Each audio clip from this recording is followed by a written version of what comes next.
மணிகண்டன், நியூயார்க்கில் வாக்குப்பதிவின் நிலவரம் தற்போது எப்படி இருக்கு?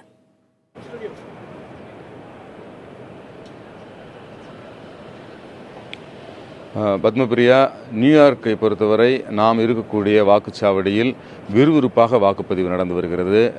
கிட்டத்தட்ட 2.5 கிலோமீட்டர் நீளத்திற்கு வரிசையில் நின்று மக்கள் வாக்களித்து வருகிறார்கள்.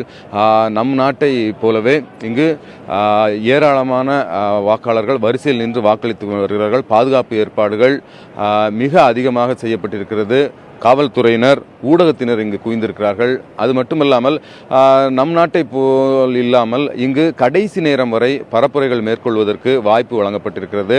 வேட்பாளர்களே நேரடியாக வந்து வரிசையில் நிற்கக்கூடிய வாக்காளர்களிடம் தங்களுக்கு வாக்களிக்கும்படி கேட்டுக்கொள்கிறார்கள்.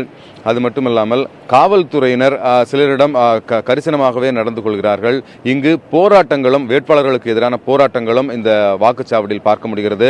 அதை கூட காவல்துறையினர் கடுமையாக தடுப்பதில்லை. வாக்குச்சாவடிக்குள் உள்ளே நுழைந்து அங்கே வாக்குப்பதிவு எப்படி நடக்கிறது என்பதை காணும் அனுமதியும் நமக்கு கிடைத்திருக்கிறது. உள்ளே சென்று பார்க்கும்போது அங்கு இந்தியாவில் இருக்கும் நடைமுறைகளை விட சற்று மாறுபட்ட நடைமுறைகள் காணப்படுகின்றன. நியூயார்க்கை பொறுத்தவரை நியூயார்க் நகரத்திற்கென்று தனியாக தேர்தல் அமைப்பு ஒன்று இருக்கிறது. இந்த தேர்தல் அமைப்பானது தேர்தல்களை நடத்துகிறது. இங்கு அருகில் இருக்கக்கூடியது ஒரு அரசு பள்ளி. இந்த அரசு பள்ளியினுடைய கூடைப்பந்து மைதானத்தில் வாக்குச்சாவடியானது அமைக்கப்பட்டிருக்கிறது. இந்த வாக்குச்சாவடியில் வாக்காளர்கள் தங்களது அடையாள அட்டை ஏதோ ஒன்றை காண்பிக்க வேண்டும், அல்லது அடையாள அட்டை இல்லாதவர்கள் கூட ஏற்கனவே வாக்குப்பதிவுக்காக தங்களுடைய பெயரை பதிவு செய்திருந்தார்கள் எனில் அவர்கள் நேரடியாக தங்களுடைய பெயரை கூறி, தங்களுடைய முகவரியை கூறி அதன் மூலமாக ஒரு வாக்குச்சீட்டை பெற முடியும். இந்த வாக்குச்சீட்டானது பெரிய அட்டை போல காணப்படுகிறது. கிட்டத்தட்ட 3 அல்லது 4 பக்கங்கள் வரை இந்த வாக்குச்சீட்டானது இருக்கிறது. இந்த வாக்குச்சீட்டுடன் ஒரு மின்னணு காகிதமும் கொடுக்கப்படுகிறது. இந்த காகிதமானது ஒரு இயந்திரத்தின் மூலம் ஸ்கேன் செய்யப்பட்டு அதன் மூலமாக வாக்குகளை நாம் பார்க்க முடியும். இதை ஸ்கேன் செய்வதற்கென சில இயந்திரங்கள் வைக்கப்பட்டிருக்கின்றன. கிட்டத்தட்ட 10க்கும் மேற்பட்ட இயந்திரங்கள் இந்த வாக்குச்சாவடிக்கு உள்ளே வைக்கப்பட்டிருக்கின்றன. அந்த வாக்குச்சாவடிக்கு அந்த மின்னணு இயந்திரம் முழுவதும் நெட்வொர்க் மூலம் இணைக்கப்பட்டிருக்கிறது. அந்த நெட்வொர்க்கிலிருந்து வாக்குகள் முழுமையாக ஓரிடத்தில் சேரும் வகையில் அமைக்கப்பட்டிருக்கிறது. வாக்காளர்கள் இந்த படிவத்தை நிரப்பி, அந்த வாக்குச்சீட்டை நிரப்பி அந்த ஸ்கேன் இயந்திரத்தில் வைத்தால் உடனடியாக அவர்கள் யாருக்கு வாக்களித்திருக்கிறார்கள் என்பது உடனடியாக மாவட்ட நிர்வாகத்திற்கு தெரிய வருகிறது. வாக்குகளை அவர்கள் எண்ணும் போது ஒரே நேரத்தில் யாருக்கு எவ்வளவு வாக்கு என்பதை அவர்களால் தீர்மானிக்க முடிகிறது. மணிகண்டன், வாக்களிக்கும் முறை இந்தியாவிலிருந்து மாறுபட்டிருக்கு நீங்க சொன்னீங்க. அதே மாதிரி அமெரிக்காவை பொறுத்த வரைக்கும் ஒரு சில மாகாணங்கள்ல முன்கூட்டியே வாக்குப்பதிவு செய்யும் வசதியும் இருக்கிறது. அதன்படி பலரும் வாக்களித்திருக்கிறார்கள். அப்படி வாக்குப்பதிவு முடிந்த மாகாணங்கள் ஏதேனும் தற்போது வாக்கு எண்ணிக்கையை தொடங்கி இருக்கா? அது குறித்த தகவல் உங்ககிட்ட இருக்கா?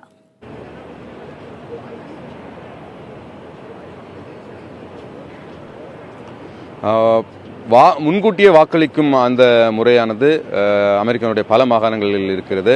ஆனால் நியூயார்க் மாநிலத்தில் அந்த நடைமுறை இல்லை. அதனால்தான் இந்த வாக்குப்பதிவு நாளான நவம்பர் 8 இன்று நீண்ட வரிசையில் மக்கள் காத்திருக்க வேண்டிய நிலை இருக்கிறது. முன்கூட்டியே வாக்களிக்கும் மாநிலங்கள் என்று சொன்னால் ஏற்கனவே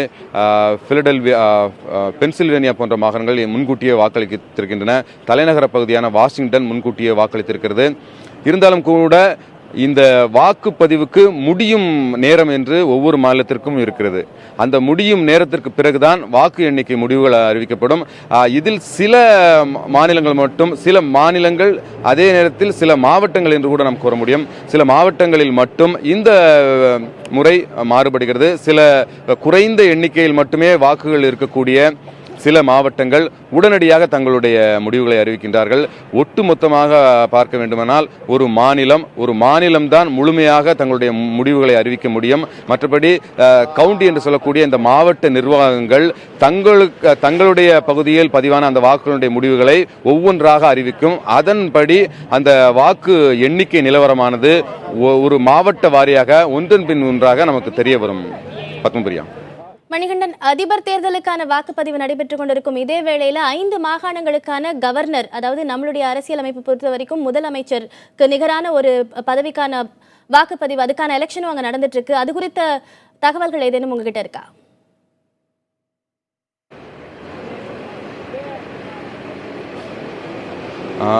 அதாவது இந்த தேர்தலை பொறுத்தவரை இந்த நவம்பர் மாதம், அதாவது ஒவ்வொரு லீப்பாண்டினுடைய இந்த நவம்பர் மாதம் முதல் திங்கட்கிழமைக்கு அடுத்து வரக்கூடிய செவ்வாய்க்கிழமை என்றுதான் ஒரு தேர்தல் நடக்கிறது.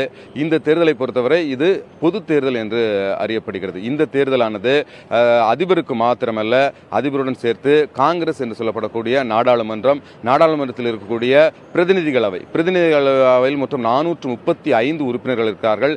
இவர்கள் அனைவருக்கும் தேர்தல் நடக்கிறது. இவர்களுடைய பதவிக்காலமானது 2 ஆண்டுகள் மட்டுமே.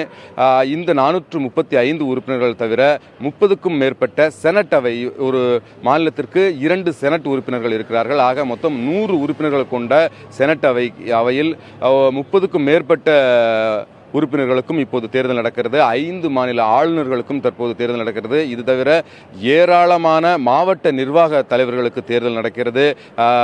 கல்வி வாரியம் உட்பட ஏராளமான உள்ளாட்சி அமைப்புகளுக்கும் இப்போது தேர்தல் நடந்து கொண்டிருக்கிறது. இது தவிர வாக்குச்சீட்டானது ரெஃபரண்டம் என்று சொல்லக்கூடிய மக்கள் கருத்தறியும் தேர்தல்களுக்கான ஒரு களமாகவும் இருக்கிறது.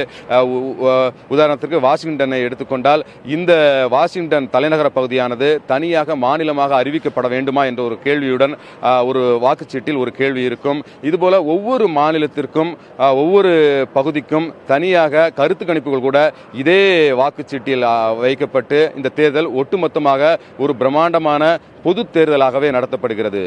பத்மபிரியா.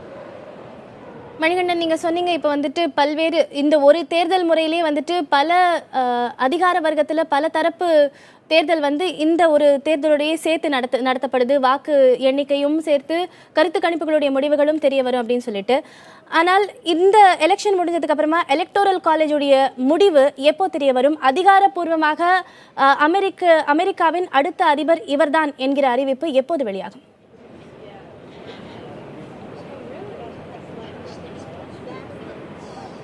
அமெரிக்காவினுடைய தேர்தல் நடைமுறையிலே மிகவும் சிறப்பானது இந்த எலக்டோரல் காலேஜ் என்று சொல்லக்கூடிய இந்த தேர்வாளர் குழு.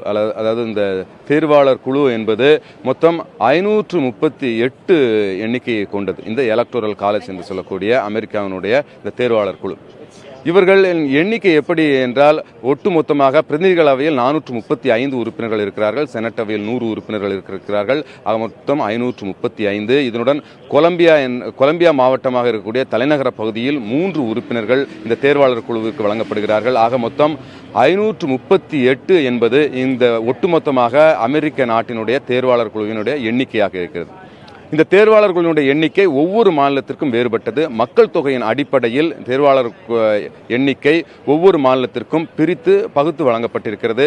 கலிபோர்னியா மாகாணத்திற்கு எடுத்துக்கொண்டால் மொத்தம் 55, அமெரிக்காவிலேயே மிக அதிகமாக மக்கள் தொகை கொண்ட கலிபோர்னியா மாகாணத்தில் 55 தேர்வாளர்கள் வாக்குகள் இருக்கின்றன.